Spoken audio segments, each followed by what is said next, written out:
NES Deluxe Set. In 1985, Nintendo's NES Deluxe Set was a calculated rescue mission for a market still reeling from the 1983 video game crash.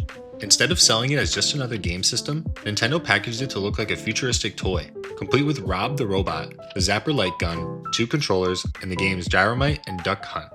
Priced at $179.99 during its New York City test launch, it was an expensive leap of faith for the time, but it worked. Retailers who were wary of stocking video games saw it as something fresh and safe to carry. The deluxe set's towering silver and red box became an icon, but over the years, most were split apart, with Rob's lost or damaged and packaging discarded. That's why finding a complete working set today is such a challenge. Boxed examples in good shape can fetch over $1,000, and sealed sets soar even higher. For collectors, it's more than just an NES. It's a physical piece of the moment Nintendo revitalized the home gaming industry, turning a risky bet into one of the most successful console launches of all time, Queen's Gold Wii.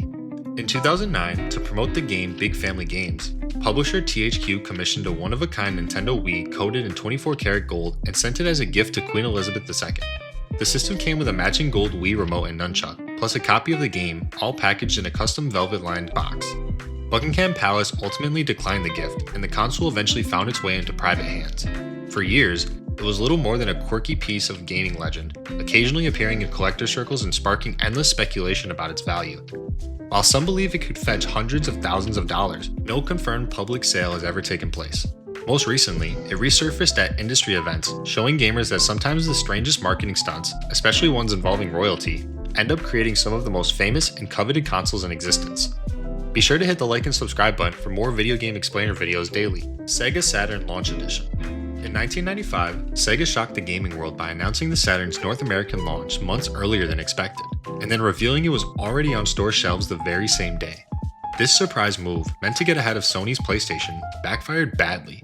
Only select retailers received stock, and the launch lineup was thin. The consoles that did hit shelves came in a launch edition configuration, with early production units marked by specific model numbers and pack-in titles like Virtua Fighter. These Day 1 Saturns became notorious for their scarcity, since the early release meant production was rushed and quantities were small. The Saturn itself struggled in the US, but its failure only added to the rarity of these first-run systems. Collectors now hunt for complete launch edition sets with the original box, foam inserts, and paperwork intact. Prices have climbed steadily, with mint examples easily fetching several $100s, even more if still sealed.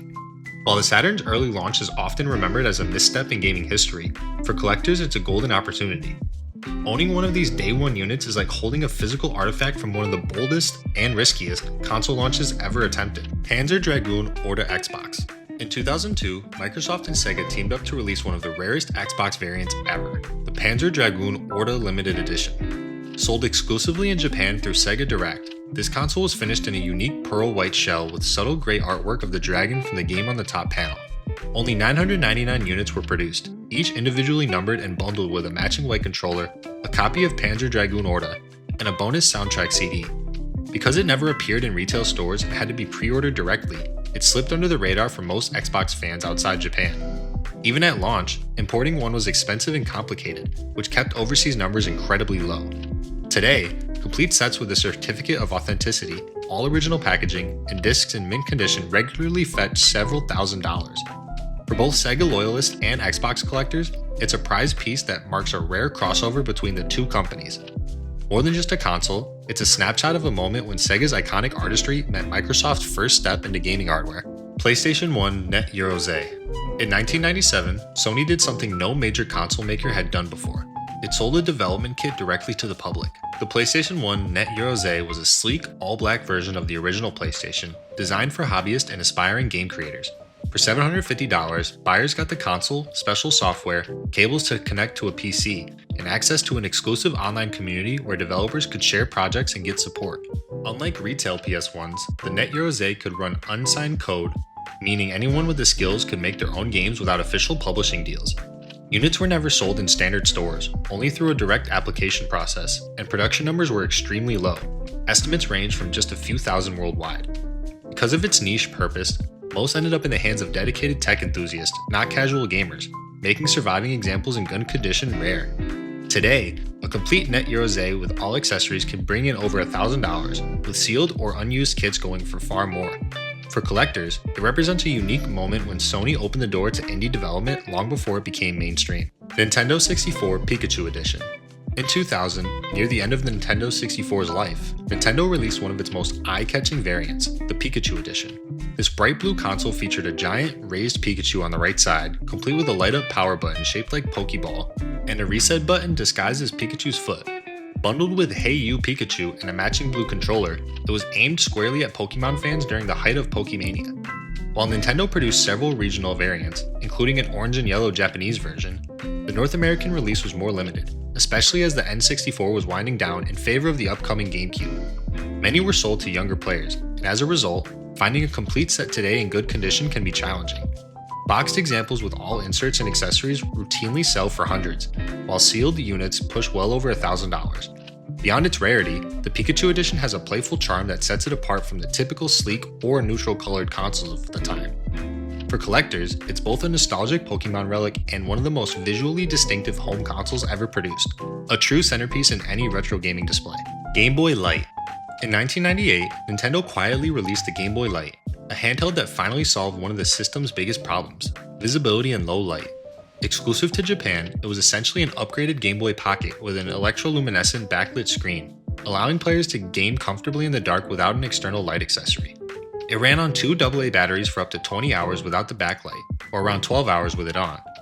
Available in standard silver and gold finishes, plus a few special editions tied to franchises like Pokemon, the Game Boy Light had a short production run. By the time it launched, Nintendo was already preparing the Game Boy Color for worldwide release, so the Light never made it overseas. This limited window, combined with its Japan-only status, makes it one of the rarest official Game Boy models. Today, boxed units in good shape often sell for $300 to $500, with rarer editions commanding much more. For collectors, the Game Boy Light represents a fascinating what-if, a glimpse at how Nintendo might have approached handheld gaming had the color not taken over. It's a must-have for anyone chasing the complete Game Boy lineage. Metal Gear Solid 4 PS3 Gunmetal Gray Edition. In 2008, Sony and Konami released the Metal Gear Solid 4 Gunmetal Gray PlayStation 3, one of the most striking and collectible PS3 variants ever made. The US version was a special 40GB PS3 finished in a matte gunmetal color, bundled with a matching DualShock 3 controller and a copy of Metal Gear Solid 4 Guns of the Patriots. Only 10,000 units were produced for North America, sold exclusively through Konami's online store, and they sold out almost immediately. In Japan, an even more limited Hagane premium pack was offered, which included the same gunmetal console, a DualShock 3, and a copy of the game in the special box, making it highly sought after by international collectors. Unlike the glossy standard PS3 models, the gunmetal finish gave it a stealthy, industrial look that perfectly matched the game's tone. Today, complete US sets often sell for $800 to $1,200, while Japanese Hagane packs in pristine condition can reach even higher. For Metal Gear Solid fans, it's not just a console. It's a piece of gaming history that celebrates one of the PS3's most cinematic and iconic releases, Neo Geo AES. When SNK launched the Neo Geo AES in 1990, it wasn't just another home console. It was the exact same hardware used in arcade cabinets, adapted for living rooms. That meant arcade-perfect versions of games like Metal Slug, Samurai Showdown, and King of Fighters running straight from massive cartridges. The catch? The AES was astronomically expensive for its time, $649.99 for the console, with individual games often costing $200 or more. This pricing kept sales limited to dedicated arcade enthusiasts, and production numbers remained low compared to mainstream consoles. Over time, the AES became a collector's dream not only for its unmatched build quality and huge cartridges, but also for its association with SNK's golden era. Today, the console itself can fetch over $600, while certain rare games sell for thousands, in some cases more than a used car. Complete boxed AES units in mint condition are increasingly hard to find, especially outside Japan. For collectors, owning one is like having a piece of arcade history at home, a reminder of the brief moment when the ultimate gaming experience was available, if you could afford the luxury price tag. Apple Pippin. In the mid-90s, Apple tried to break into the gaming and multimedia market with the Pippin, a hybrid console and computer built in partnership with Bandai. Released in 1996, it ran a stripped-down version of Mac OS and it was meant to handle games, educational software, and internet browsing. Unfortunately, it launched at nearly $600, far more than competing consoles, and had a tiny library of mostly mediocre titles. Combined with poor marketing and limited retail presence, the Pippin flopped, selling fewer than 50,000 units worldwide before being discontinued in 1997. But that commercial failure is exactly what makes it valued today. Surviving units, especially boxed and in working condition, have become prized collectibles for fans of oddball gaming history and Apple memorabilia alike. Some rare variants, like the white AppMark model in Japan or developer units, can fetch several $1,000s. While it's remembered more as a curiosity than a competitor, the Pippin stands as a fascinating relic of Apple's brief experiment in the console market, and a reminder that even tech giants can stumble when venturing into unfamiliar territory. For collectors, it's the kind of oddity that turns a gaming shelf into a conversation starter. If you made it this far in the video, leave a comment and tell me which games you're currently playing. Thanks for watching.